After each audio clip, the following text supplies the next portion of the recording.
అన్న 2 పప్పులు అన్నా. అన్నా ఉదయం నా పార్కులకు అమ్మాయిని పిలిచారు కదా.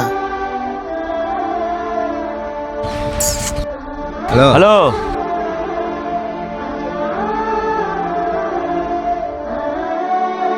ఆ అమ్మాయి ఏమని మీకు తెలిసిన అమ్మాయ్యా? లేదన్నా, మరి ఎందుకు అలా పిలిచారు? సరదాగా పిలిచా.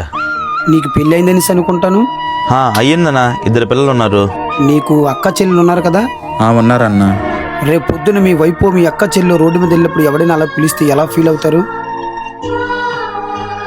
వాడు సరదాగా పిలిచాడనేసి మీరు అనుకుంటారా?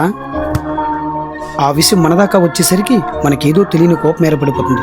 కానీ పరాయి వాళ్ళకి అనేటప్పుడు మాత్రం మనకు సరదా అనిపిస్తుంది. ఒక్కటి మాత్రం గుర్తుపెట్టుకోండి, మనం గాయపడేటప్పుడు ఆ గాయం మనల్ని ఎంత బాధ పెడుతుందో, ఎదుటి వాళ్ళు గాయపడేటప్పుడు ఆ గాయం వాళ్ళకు కూడా అంతే బాధ పెడుతుంది.